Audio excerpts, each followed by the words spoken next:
ಅವಳು ಇವತ್ತು ಸಿಕ್ಕಾಕೊಂಡ್ರೆ ತುಂಬ ಒಳ್ಳೇದು. ಇಷ್ಟು ಕೆಟ್ಟ ಮನಸ್ಥಿತಿ ಇರೋ ಜನ ಭೂಮಿ ಮೇಲೆ ಇರಲೇಬಾರ್ದು. ಮನುಷ್ಯತ್ವನೇ ಇಲ್ಲದಲೇ ಇರೋಳು ಇಷ್ಟು ದಿನ ಇದ್ದಿದ್ದೇ ಜಾಸ್ತಿ. ಅವಳೇನಾದ್ರೂ ಇವತ್ತು ಸಿಕ್ಕಿದ್ರೆ ಅವಳು ಮಾಡಿರೋ ತಪ್ಪಿಗೆಲ್ಲ ಸರಿಯಾದ ಶಿಕ್ಷೆ ಆಗಬೇಕು.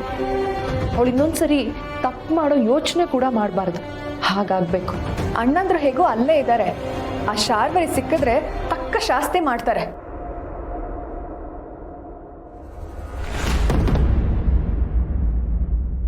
ತಾತ, ನೀನ್ಯಾಕೆ ಹೀಗೆ ಸುಮ್ಮನೆ ನಿಂತಿದ್ಯಾ? ನಾನು ಸಿರಿ ಆ ಶಾರ್ವರಿ ಸಿಗ್ತಾಳೆ ಅಂತ ಎಷ್ಟು ಖುಷಿಯಾಗಿದ್ದೀವಿ. ನಿನಗೇನು ಖುಷಿ ಆಗ್ತಿಲ್ವಾ? ನೀವೆಲ್ಲ ಯೋಚನೆ ಮಾಡ್ತಿರೋದು ಒಂದು ದಿಕ್ಕಲ್ಲ, ಆದರೆ ನಾನು ಯೋಚನೆ ಮಾಡೋದೇ ಬೇರೆ ದಿಕ್ಕಲ್ಲಿ. ಬೇರೆ ದಿಕ್ಕ? ಅದ್ಯಾವ ತಾತ? ಆ ಶಾರ್ವರಿಯೇ ಅವಳ ಅಕ್ಕನ್ನ ಹುಡ್ಕೊಂಡು ಬರ್ತಾಳೆ, ನಮ್ಮ ಕೈಗೆ ಸಿಕ್ಕಾಕೊಳ್ತಾಳೆ, ಅಷ್ಟೇ ತಾನೇ?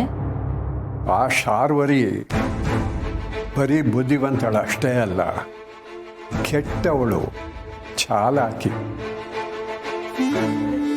ಅಲ್ಲಮ್ಮ, ಅವಳು ಇಷ್ಟು ದಿವಸನೂ ಆ ಮನೆಯಲ್ಲೇ ಇದ್ದುಕೊಂಡು ಆಟ ಆಡ್ತಾ ಇದ್ಲು. ಆದರೂ ಯಾರಿಗೂ ಸಿಕ್ಕಾಕೊಳ್ಳಿಲ್ಲ ಅಂತಂದರೆ ಬುದ್ಧಿವಂತಿಕೆ ಇರಲೇಬೇಕಲ್ವಾ? ಅದು ಆಗ ನಮ್ಗೆ ಯಾರಿಗೂ ಗೊತ್ತಿರಲಿಲ್ಲ. ಆದರೆ ಈಗ ನಮಗೆಲ್ಲ ಗೊತ್ತಾಗಿದೆ ಅಲ್ವಾ? ಸಂಧ್ಯಾ, ಗೊತ್ತಾಗಿರೋದಕ್ಕೆ ನಾನು ಇದನ್ನೆಲ್ಲ ಹೇಳ್ತಾ ಇರೋದು. ಅಲ್ಲಮ್ಮ, ಅವಳು ಇಷ್ಟು ದಿವಸ ನಮ್ಮ ಕಣ್ಣು ಮುಂದೆ ಇದ್ರೂ ಕೂಡ ನಮಗೆ ಕಾಣಿಸ್ಕೊಂಡಿರಲಿಲ್ಲ.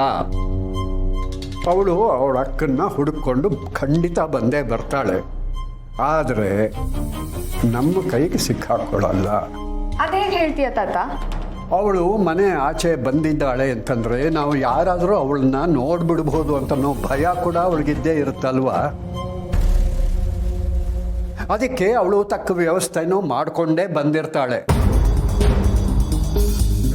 ಎಲ್ಲದಕ್ಕಿಂತ ಹೆಚ್ಚಾಗಿ ನಮ್ಮ ಪುಟ್ಟ ಮೀರಾ ಅವಳ ಕೈನಲ್ಲಿದ್ದಾಳೆ. ಆ ಮಗುನ ಇಟ್ಕೊಂಡು ಶಾರ್ವರಿ ನಮ್ಮನ್ನೆಲ್ಲ ಆಟ ಆಡಿಸ್ತಾಳೆ. ಯಾಕೋ ಶಾರ್ವರಿ ಹೊತ್ತು ನಮ್ಮ ಕೈಗೆ ಸಿಗೋದಿಲ್ಲ ಅಂತ ಅನ್ನಿಸ್ತಾ ಇದೆ. ವೆಯ್ಟ್ ಮಾಡೋಣ, ಏನಾಗುತ್ತೋ ನೋಡೋಣ. ನಾನಿವತ್ತು ಆ ಶಾರ್ವರಿ ಸಿಕ್ಕಾಕೋತಾಳೆ ಅಂತ ಖುಷಿಯಾಗಿದ್ದೆ. ಆದರೆ ನೀನು ನೋಡಿದ್ರೆ ಹೀಗೆ ಹೇಳ್ತಿದ್ಯಾ.